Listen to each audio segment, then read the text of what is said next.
Welcome along to another episode of Behind the Bar podcast, brought to you by the coaches and clients of RT Fitness Durham, Sunderland, and of course the Barbell Club, where we take you from complete beginner to photo shoot ready. There's a link below if you want to click that and book a call in with us to get onto any of our programs. So on today's episode we have Coach Paige and Coach Sarah. We talk women in weightlifting, longevity through weightlifting, and what was the word? And the individuality of female body fat. Enjoy. Mullet Monday, we good? It's all like stuck up today. Did you do your hair before you came? Yeah, I actually put some stuff in it today. Hi. Hi. We're on.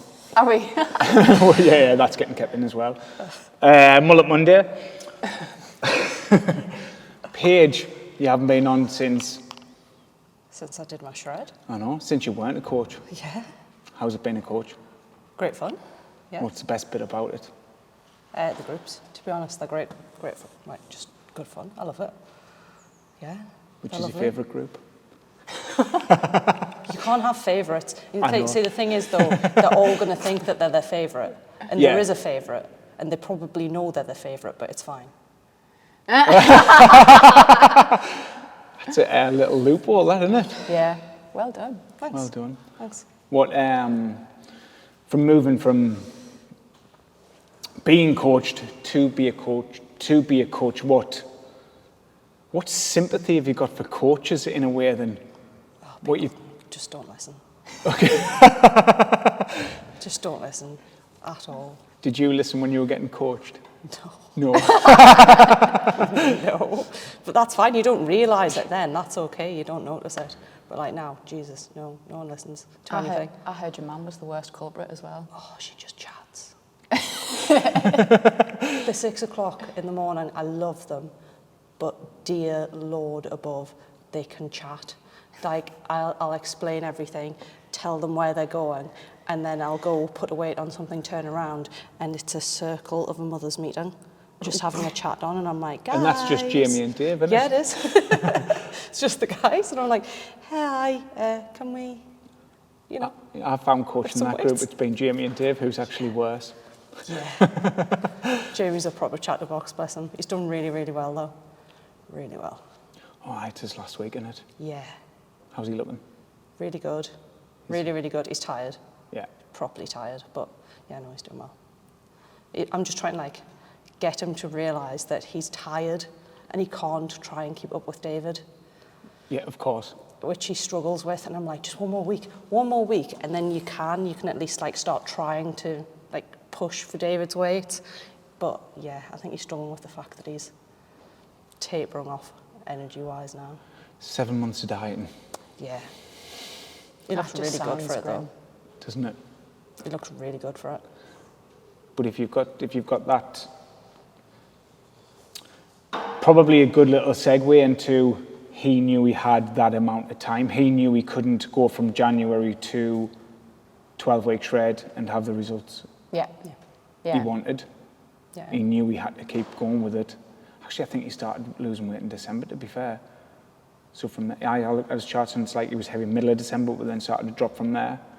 So that's 7, yeah. It's impressive. Yeah. To keep going for that long. And he doesn't get his steps in as much as he would want, so he's had to take a lot from just nutrition, and he loves his drink. And he's in every morning before the session on the bike, doing extra, and if he doesn't finish it beforehand, he jumps back on afterwards, finishes it off before he heads off. Happy days. Looking forward to them, actually. Yeah, me too. Because I think that's going to be a big change. Yeah. I mean, yeah, it is. Yeah. But that alone, mentality-wise, I'll let you talk on that. Yeah, let me talk on that. Probably to the fact of like, where some people are asking us for the shred at the minute, aren't they? I think that's one of the things that, obviously, you manage the shred, but I see people saying, oh, well, I'll do the shred. I'll just do the shred. Can I do the shred? And sometimes they've literally just started and they will not have the muscle mass to sustain the diet, but to also look how they want to look at the end. I think everyone sees these pictures and goes, yes, I just need to do the shred and that's what I want to look like. If you don't put the work in at the front end and gain the muscle mass, you will not look like how you think you will, and you'll definitely not look how you want. And then you've got the people who, I know it's been said to a couple of people, you need to do the shred, you need to do the shred. And it's like, actually, no, you just need to consistently lose weight because you are nowhere near the shred. Like, nowhere near. And I think sometimes people, it's a positive thing within the group to try and get someone to do something that you know will be a positive experience for them. But it can also be a bit of a detrimental if people are constantly saying, you need to do the shred, you need to do the shred, you need to do the shred, and you know you're 100 pounds away, plus. Like, that can have a backwards effect on someone because no, they don't need to do the shred. They just need to do a sustainable diet to get the majority of the weight off until they're at that point where they're ready to do the shred. Do you know what I mean? Mm-hmm. So yeah, I think you've always got to look at it realistically, and I think Jamie was like realistic about it and thought, well, no, this is obviously done 7 months. Same with Dean. Dean was dieting for a long, long time before he even committed to doing the shred, and even then obviously saw it as a body recomp because he knew that he then wanted to put some more muscle mass on to then do the shred again maybe next year and get the results that he wants physically at the end. Is that enough? Mm-hmm. Got out to that? No, I don't think so. No. I think sometimes the only other thing I notice, especially with some of the people in my group, so like Anne wants to have a go, but I know she's focusing on doing her big bike ride at the end of the year. And so I turned around to her today and I was like, look, I know you want to do it. I was like, but right now it's just not, you can't put your whole self into it. And if you do, you're looking at going away and doing this massive thing that's a massive toll on your body with potentially not enough body fat, not enough in your body to help you get through it, to make sure that you can recover. If you pull a muscle, if you twist an ankle, if you do something while you're on this bike ride, you need your body to have that body fat, that backup to recover before you can keep going. I was like, so realistically what you're doing right now, you're not in the place for it. And she was like, maybe next year. I was like, yeah, next year, if you've got nothing else, and you're not focused on doing this other big kind of like athletic feat, then yeah, have a go. By the time you've done your other things and they're out of the way, this year is just, it'll be too much. It'll be too much for you to physically do everything. I do have something else to add. Mm-hmm. Sorry. It's okay. So the whole Could you get us a drink of water? he's shopping, isn't he? You're so professional. Well, that doesn't pick it up, the camera. That's why I said it quietly. Put his mic on.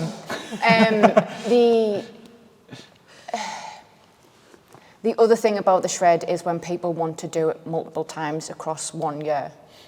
It worries me sometimes that people do kind of fall into that. I'm going to call it disordered eating.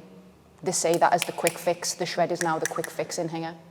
Yeah. And it pisses us right off. I mean, for people who don't know, though, shred, just a condensed, really strict cut. The 12 weeks is a really strict, condensed cut for people who have the muscle mass, who want to see how serious they can take it for 12 weeks to get the photos taken at the end. Yeah? That's what it is.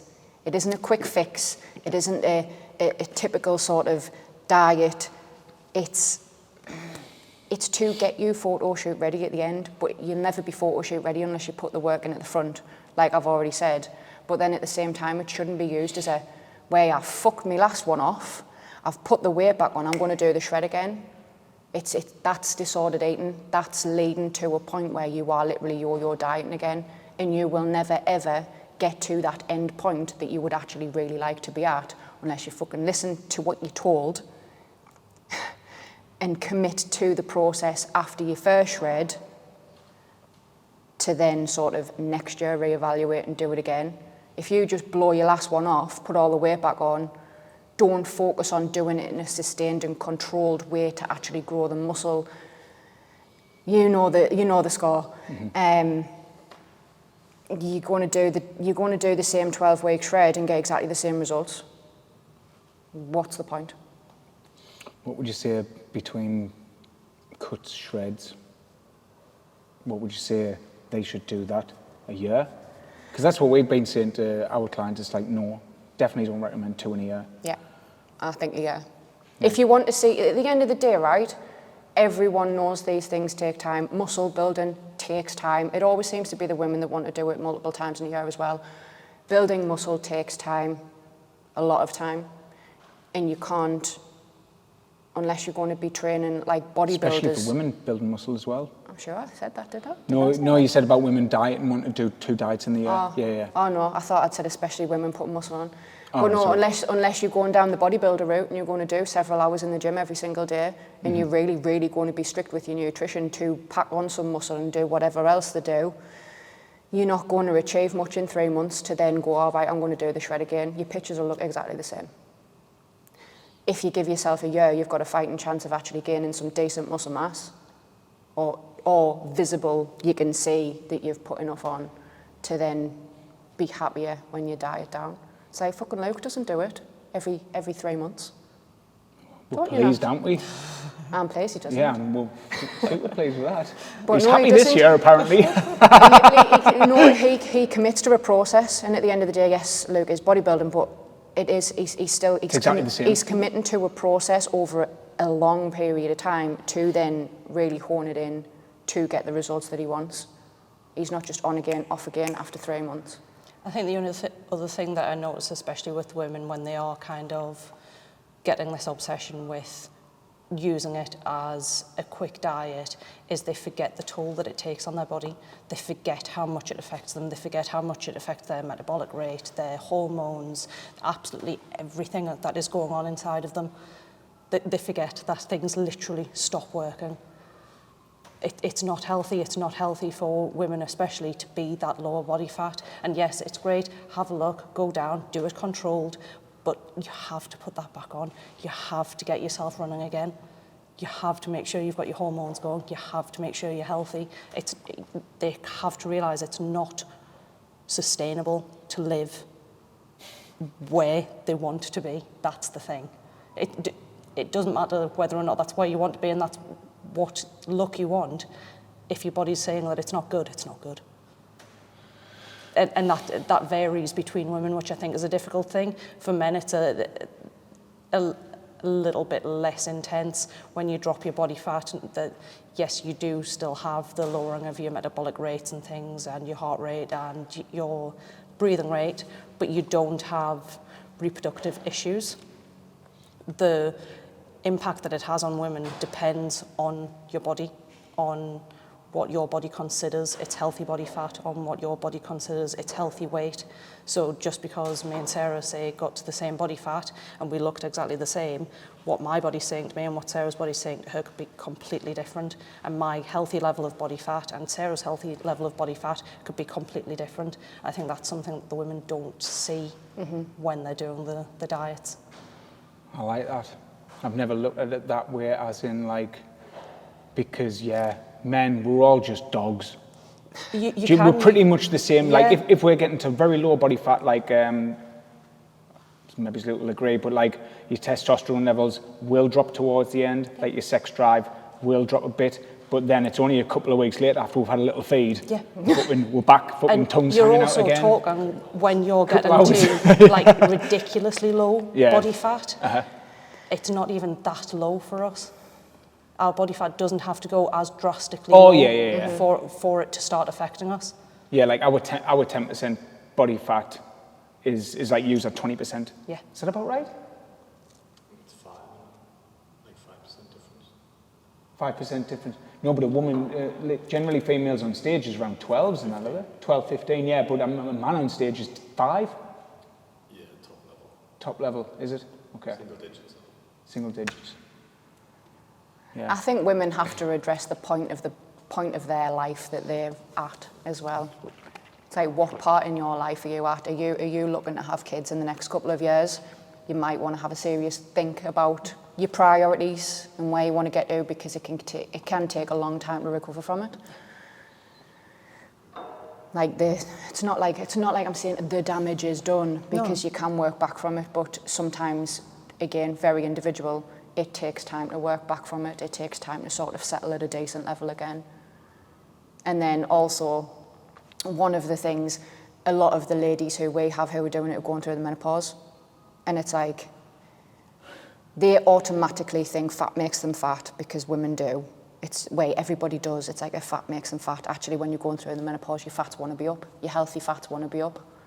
your carbs want to be down. And that's not me demonising carbs, but that's the reality of it. Yeah, through that menopausal through step. that menopausal step, but then that's again trying to keep your hormones at a healthier level while they're already like this. Because the menopause itself is like a massive stress on the body and mind. Never mind trying to add the added stress of diet and activity levels. Yeah. Fucking balancing your entire life. Yeah. So why the fuck do you do it? What, women? Do Like, what? why do women, I mean, like, why do they want to get to such... I mean, everybody wants to get in great shape. I think that's a given. We're all vanity reasons, and vanity's good. It shouldn't be... It's not a bad thing. It is all for vanity reasons, but why do we continuously strive to, like, lighter? Social media. Like, it used to be here. No, but I still grew up with the peak of whatever male interest at the time was Kate Moss. She was nothing but bones, basically. But I don't think she was that much. Not when she was with our Pete. Pete Doherty. not while she had all of that drug bloat, of course. Yeah. But no, that like irrespective of like social media and being able to look at like Instagram and Facebook, yeah, no, fine. 2006 Kate Moss. But we still had the magazines. You had them on, like if you walked into a newsagent's, you had all of the skinny models on the front of magazines. Yeah. You had them in newspapers, you had them on all of the adverts, all of the perfume adverts, everything like that. They were all skinny, slight. Like, yes, I agree, for some strange reason, women's bodies have trends, which is... Fucking ridiculous. Yeah, basically. Because I'm just thinking of Kelly Brook. Kelly Brook was a thing when I was a teenager. She had a little waist, but she... Hourglass. Huge. Yeah. She was an hourglass. But everything changes, and then that's what we're getting at the moment, where... It was the fat ass a few years ago, wasn't it? Yeah. So at the moment, everyone wants... Sorry, big bum. Massive quads, because fitness is in. But then... I'm sure it's just years too. I want big quads, but I don't want to do CrossFit leg exercises. Oh, Just no. But it's changing again. We had a slight dip like a couple of months ago where there was a concern that we were going back down the Kate Moss line again, and a lot of the models were getting really, really thin. And they were all taking fucking diabetic meds. Yeah. So, yeah. Yeah. It's always been around, but that's what we were essentially grown up to think was like pinnacle. But I mean, even if you look at like Disney princesses in cartoons, they're all ridiculous, tall, slim. If they turn sideways, they're practically invisible. But then again, all the princes are massive Yeah. and hulky, and they've always got that lush dark hair, clean shaved. It's gone well. Looks like me, doesn't it? Oh, do you know what it is? Someone shared that the other day and I had a right rant at you about it. It was that him who wrote Everything's Fucked, Mark Manson. Mm-hmm. He made a post about it and he was like, Disney's created, basically what he was saying was Disney's created a monster, like really unrealistic social expectations of what a man and what a woman should be, and that a woman is destined to be rescued and a man should be big and strong. And it's like, fuck off, it's a cartoon. It's a fucking cartoon. If people don't stop reading into Disney, I'm going to really hit the roof. I like Disney. I love Disney. And it's like... I'd kind of agree back in the day, but I mean, realistically now we've got like Merida and like all of these different like cartoon houses doing... Frozen, she's just alone. Yeah, but even inside of Frozen, you have there's a literal song where they take the mickey out of the fact that in most of the old Disney stuff, they've it's that song where they're on about finish each other's sentences. Sandwiches. Yes, and they completely don't get along, and they're in this ridiculous fairy tale, and her sister kind of turns around, she's like, no, you've known him for 5 minutes. Mm-hmm. Absolutely not. Yeah, so they immediately start calling it out. So they are starting to call out some of the rubbish that was in the older cartoons, but yeah, some of the older ones are shocking. I know, but we can look at absolutely everything, going back through everything, and everything in some ways wrong. Like someone saying Friends is wrong. But in all fairness, though, the Disney things that we know as fairy tales are based on grim stories. They're not They're brutal as actually well. fairy tales. Yeah. They are based on bad stories. Yeah. So, you know, them being bad, it shouldn't really be too shocking, should it? Yeah, it's just an adaptation, isn't it? Of someone else's stuff that they stole. Yeah. We're good though. But no, like we look back to the original question. I think they do it for a number of reasons. One is because they want to look a certain way. Two is because they feel like they have to look a certain way because of what society deems as acceptable and attractive. Women, I think, do it because of other women. I think women are bitches. Am I wrong? Am I wrong? No, not at all. To other women in that sense. It's always like, oh, she's looking a bit fat. Oh, she's looking a bit skinny. Oh, I like a little bit of muscle, but you've gone too far. It's like, fuck off. Like, you focus on you and you get to where you want to get. Women do things to themselves to appease other women. Yeah, we've had that discussion a lot. Multiple times. Yeah. Why, because I'm always talking to you about my face and like, I want eyelashes and, oh, I'd love a top lip. And like just general bits and pieces like that. And it's like, wait, oh, the good looking people look like that. But it's like, you get in your own head about it of like what you should look like. Because this is my theory, isn't it? What I always like to Peacocks. say, the peacocks. So it's like, let's imagine we're out in a bar, yeah? And then you've got the girl who comes in with her fucking big hair extensions, eyelashes, fucking titties out. And Did you have to do that? but went for it in that one, didn't I? But they're there, right? Yeah. Men, like that, with like straight in, like, and we do, and then it's like, oh, because it's a big feathery, like looking at you, right? But all the other women, he's looking at her like that. I must then look like X. Yeah. And then if you go down Durham or Sunderland on a Saturday night, it's fucking just feathers all over the place, isn't it? Yeah. And we're just like, oh. And then if we say with someone, like, are you looking at her? It's like, no, it's just feathers, it's everywhere. It's like, my instinct's gone, but it's right, isn't it? Yeah. And then I think that is always that roll-on effect of like, well, I must look like X. Yeah. I wonder how many women do it because they can. Like, I wonder how many women do it because the men do it. There's a little bit of a side to it. What, the men wear feathers? No, like, not as in like dieting down and muscle building and stuff like that. I wonder how many women do it to show strength of, I am a fucking independent woman, I can do it. He can do it, I can do it. A lot. I think a lot more now. I mean, you two great example, do you know what I mean? You smash the gym, like, and looks-wise. Mm-hmm.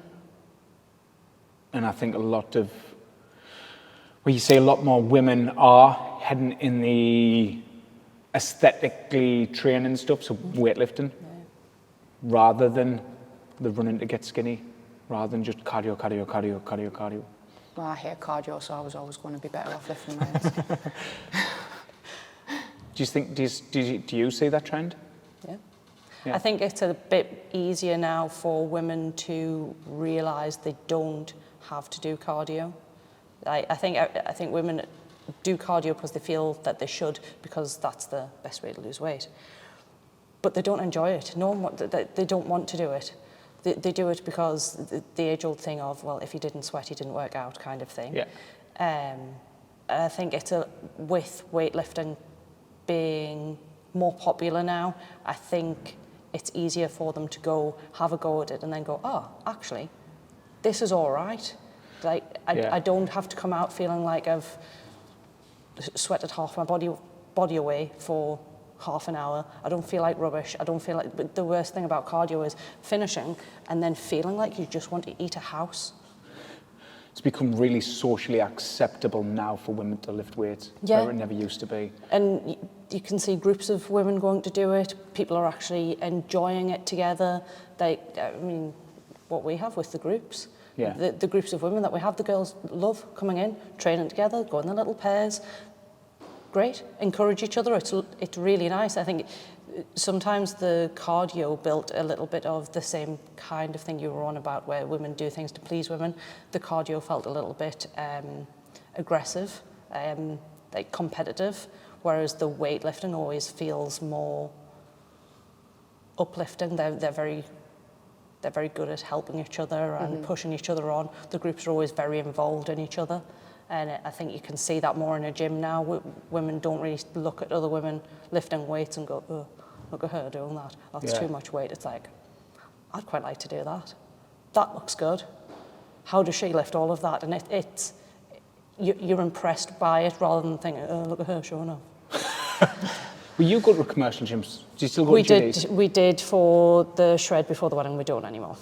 And what was the, like, so in a commercial gym setting, because it's not obviously like where Luke goes like Ultraflex where everybody, it is totally accepted there. Yeah. But like, it's JD. It was JD, yeah. JD, yeah. So what was it like, say, women lifting weights in there? Was there more so now, or was it still quite a male-orientated thing? Pretty much half and half, to be honest. Was it? Yeah, it was fairly. You could see the women that were very comfortable with what they were doing. They had their little routines. They would come in, they would stretch, move over to either a squat rack or a bench, and then move on to their dumbbells. Right. You could see they had their little routines. They'd go off and do their things. But there's a lot more couples as well. You could see the couples come in where the guy's obviously more comfortable. It's something that he was into, and because we went for a while, it was a good couple of months, like the 3 months that we were doing the shred, and you could see them slowly gain confidence, and then they'd get to the point where they'd like brought one of their friends with them. So there would be the guy, and then the girlfriend and her friend, and would be like, okay, we'll start on the treadmill, and he'd start and he'd go over and do his weights, and then they'd kind of come over and he'd show them how to do something, and then you could see it slowly building a bit more. It was quite good, to be honest. What's our split like? On the weights? On the weights? I think we've got more women. How many we've got? Do we have actually any just purely male groups across the board in here? We don't anymore, do we? Dan's 7 o'clock. Dan's got one 7 o'clock. Yeah. Dan's 7 o'clock. But then there's a few girls only. There's Yeah. I would my 7 o'clock. I would say it was 70-30. And there's Josh's 5:30. Yep. 70-30. It's the same in Sunderland. I've just figured it out in Sunderland as well. There's only one male-only group in there, and that's the 6 a.m. And the rest are all either mixed or female only. So we've managed to, not convince, what word am I looking for? I think we attract women who want to get into it, feel intimidated going into a commercial gym. Yeah. And they've seen, obviously from our stories and things like that, how much of a good time we all have. Because it's lifting weights is serious. You've got to focus on what you're doing. Yeah. But we have a laugh. Yeah. Like it is. We aren't bodybuilders. We're in this to get stronger, to feel better in ourselves. Personally, I find it quite empowering to be able to do certain things, and I know that from a longevity perspective, I can keep this up forever. Fuck cardio forever. No. And obviously because I know that longer term, going through menopause and all the rest of it, which I've got to come, it's like, yeah, weightlifting is going to put me in the best stead to deal with all of that shit. Forever. It's the healthiest thing we can do. Yeah. Literally the healthiest thing we can do. Lift weights, reinforce our joints. When we get to the point that all of our hormones are going downhill from the menopause, it is literally the best thing we can do to keep our bodies going, to keep it up at a relatively high level. Cardio we should taper off from, stay away from it. It's no good, it's harsh on our joints, it's not great when we don't have that much support anymore, doesn't help us keep our muscle mass. Weights. I was literally listening to a podcast on the way here. It was one of the CEO ones. I think it's just only been released this morning as well. So the guy on it, he's like studied different tribes across the world and stuff like that, and they don't have like a word for training. And like he was saying to them, like, so how far do you do you go out for runs? And they'll get, why would we do that? Like, yeah, if we've got to catch something to eat, that's what we do, but we wouldn't go out for a run. Mm-hmm. It's a necessity. And where we think it's a thing we've got to do in modern day life. But weights, weights forever. Yeah.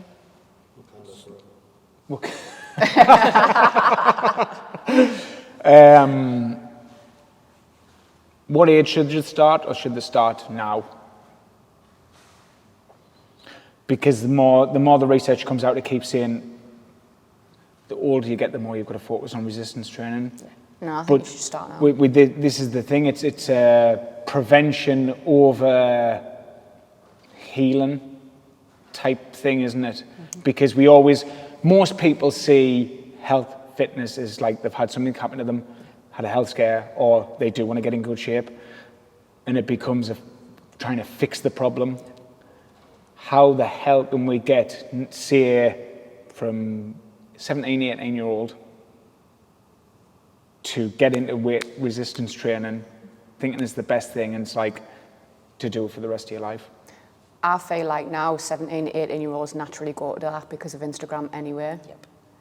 I think we've got like a missed generation in the middle.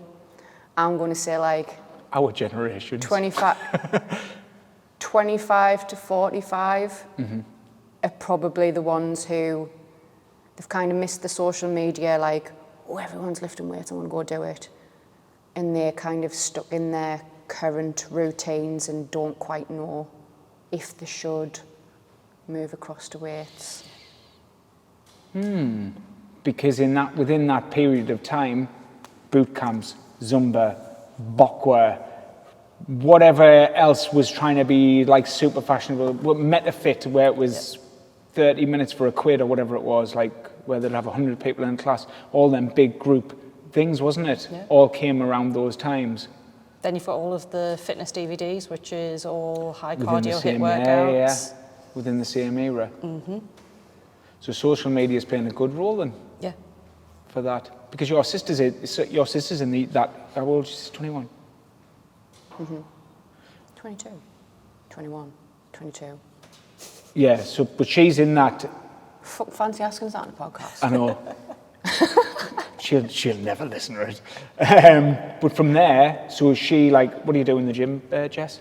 It's like, oh, well, I've got my split. I do this, and this, and this.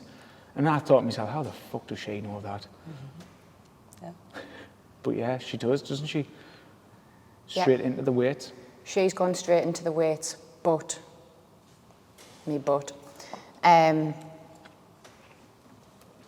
she demonstrates the missing link with all of these Instagram videos, with everything, is what do I need to do with my nutrition? What's the best way to do it? I've been doing it for ages and I haven't seen progress. She loves a drink though. She loves a drink.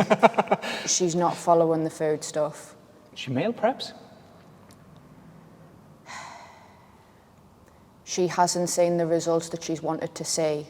Mm-hmm. What I'm trying to get across is the fact that, yes, she sees all these videos and she knows about splits and stuff like that, but clearly she hasn't learned enough about how to structure a program to see progress.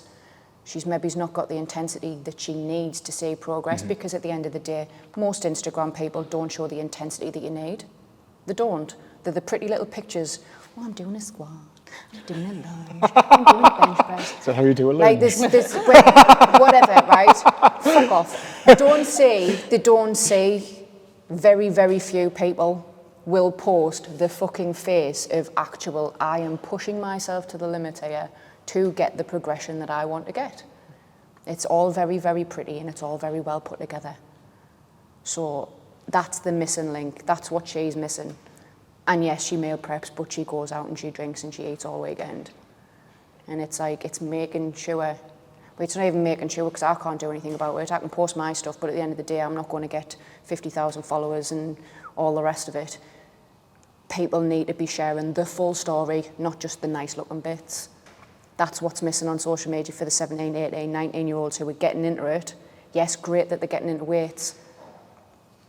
But potentially if they don't start seeing the results that they want, because they've maybe not followed the right person, they have followed the person who makes it all rainbows and fucking butterflies and unicorns, they might think, well, I haven't got where I want to get to, I'm going to pack it in. Because that's exactly what Jess said the other week.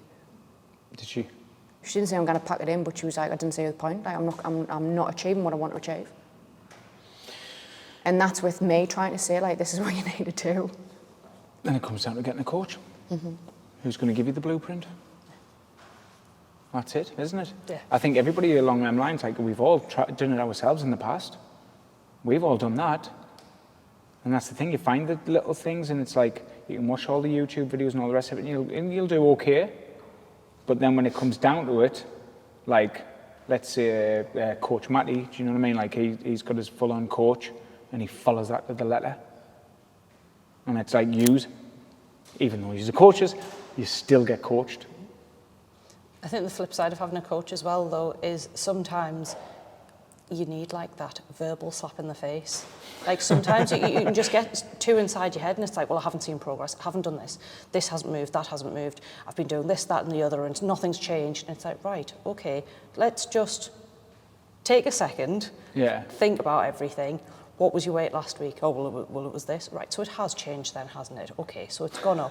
What have you been doing this week? Well, it's been a bit of a bad week. Like, this has gone on, that's gone on. Right, okay, so you're already stressed as it is. So your body is already tired. So you're feeling a bit rough. That's fine. Take a breather. Come back next week. We'll talk about it again. Like, I think sometimes you just need that kind of leveling. Do you know what I mean? Mm-hmm. Like, why do they do, right, this I'm probably going to go off from where we were, but why do people do that? It's like, oh, why hasn't anything changing? But even though they know they fucking got pissed at the weekend, they tracked only Monday and Tuesday morning, and then like for the rest of the week they didn't, but then because they turned up, like why do they still expect something to happen? I honestly even don't though know. they know? Yeah. Because I think, actually, difference probably between men and women, because, I mean, not so much men now, I suppose. I think they're getting a bit softer in that respect. But before, do you remember, like, years ago, so when we used to weigh and measure people in and stuff like that, and it was the lads were like, yeah, I know what I did. And the women would be like, oh, what's happened here? Yeah. But now, men are going, we get a lot more men who's like, I should be losing it faster. Yeah. What to do at the weekend? Yeah. Well, I was good. I had 8 pints instead of 10. I think it's people not wanting to take responsibility. Yeah. I think it's also people don't want to face up to some of the bad habits that they've got. That's why people don't track. That's why people don't track the food. I don't think it's because they don't want results, because I think they're desperate for the results. But I think mentally and psychologically, they don't want to own up to the fucking shit show habits they've got in place at the minute, or the reasons why they've developed those habits, because it can get messy. You don't want to see it in black and white. It can be like, oh, fuck, what have I done? Like, if I actually track everything I eat this week, like, shit the bed, like, what am I doing to my body? What am I doing to myself? Why am I doing it? There's often emotional attachments there. There's other elements in the life going on. There's like sort of secret eating going on. And it's like, by putting it in black and white, by tracking, you've got to own up to your current issue. You've got to face, and that's the point where if you own up to it, that's the point you have to face it and deal with it. And sometimes it's just a bit too painful for people to do it. I pulled someone this morning. See, this is why I do the nutrition, because I'm nicer. No, it's just, so I've looked after her for ages, Right, okay. and the weight's maintained. She's not complaining or anything. Oh, right, okay. But then, like, I thought, right, I'm going to look a little bit deeper into the data, because it's sort of where we wanted her in anyway before she actually does do like another intense diet, which isn't going to happen until January in anyway. It's only like a pound off where she needs to be. So I like looked, and her calories were quite low, coming in 1,500, 1,600, and then like 1,300. And I thought she just had like but her weight maintained. I thought, right, look a little bit deeper into it, check the calories in versus calories out. And for the last few weeks, obviously calories out's been a hell of a lot more. So like I pulled her on and said, look, weight's maintained, which we said we wanted in any way. But looking from the data, you should have lost like quite a bit of weight over these last few weeks. Not tracking. And like I say, something's off. Like, what's wrong with the tracking? Oh, I haven't been tracking drink or when I'm going out with my friends, the meals and stuff like that. And I'd say, are you kidding us? Like, but I'm pleased that's clarified, because it could be, she could have just come back and gone, I haven't lost any weight and this is me tracking. Yeah. Even though she knows she's done it, she just hasn't bothered tracking it. And here's me thinking like, I'm going to have to go into somebody again saying, this is off, this is off, this is off. And because we don't ever want to come back, I'm doing everything right. It's like, well, you're not. But she was honest and open, so that was good. Yeah. Out? You got anything?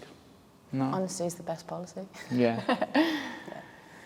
But no, it is. It's being able to own up to it and being able to face it. And some people aren't quite ready to do that yet.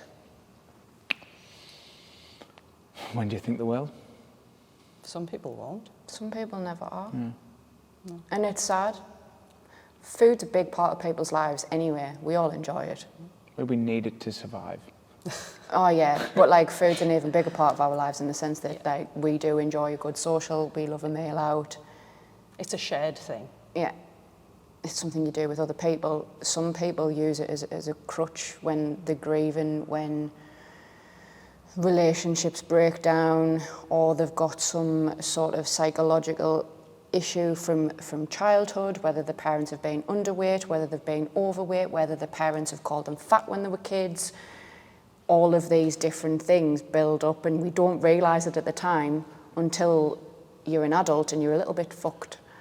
And then it's like, if you actually do stop and think, it's like, Jesus Christ, no wonder, like, me mum used to track to within an inch of her life, and she used to go on runs, and she used to like pound the streets, and then she'd cry because she wasn't losing weight, and that would say she was depressed and da-da-da-da-da. Like, this is my mum, by the way. Just an example.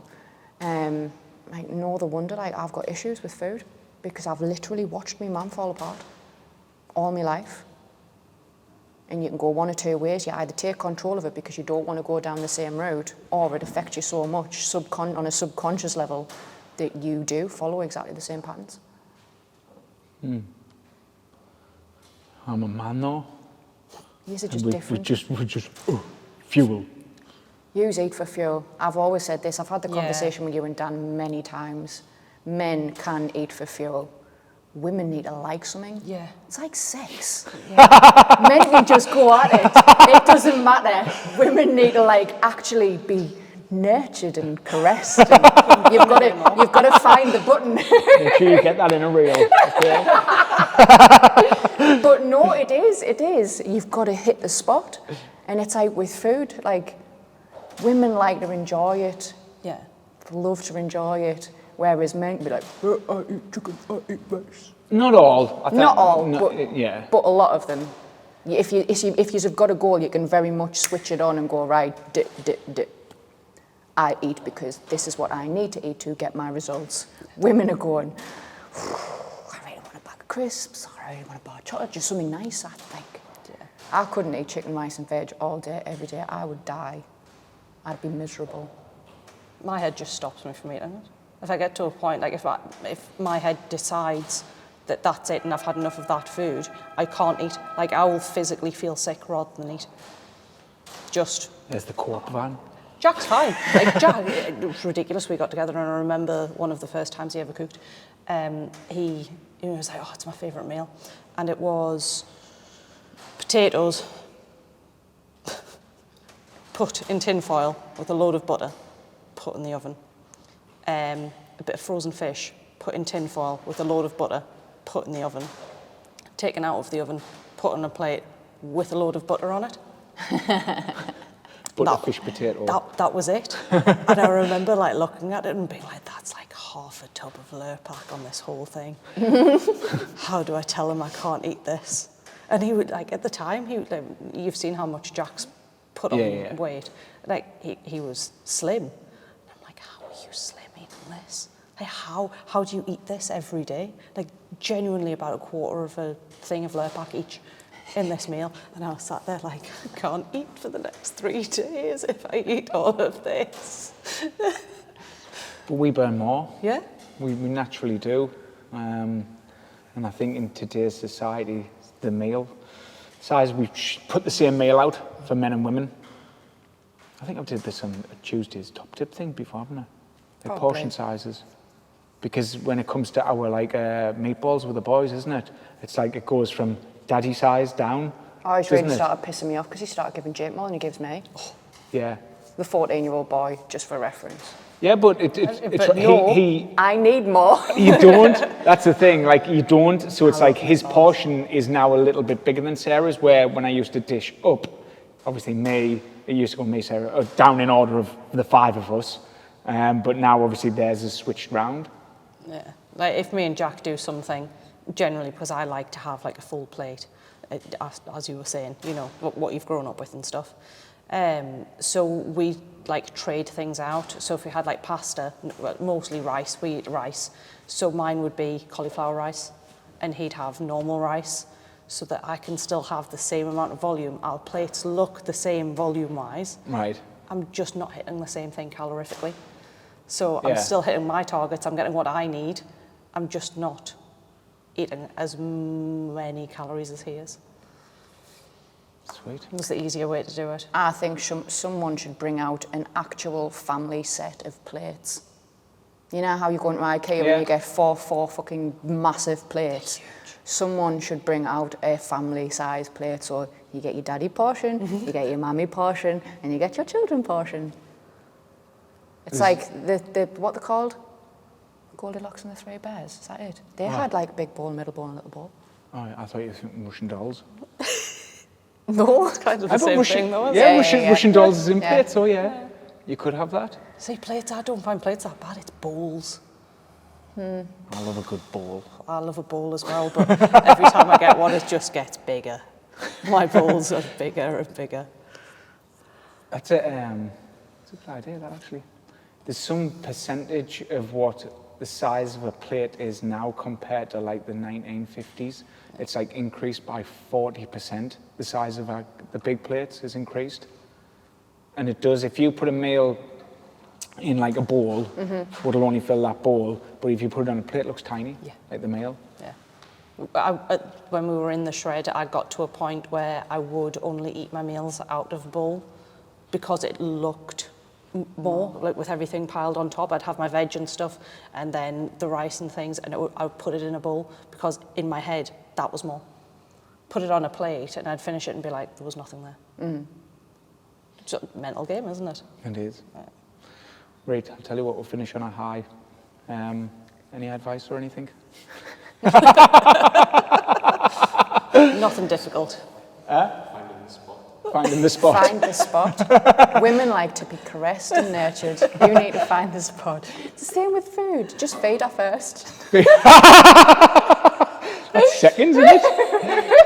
Feed a second. Okay. Yeah. We'll end it there then. Yeah. Yeah. I don't know.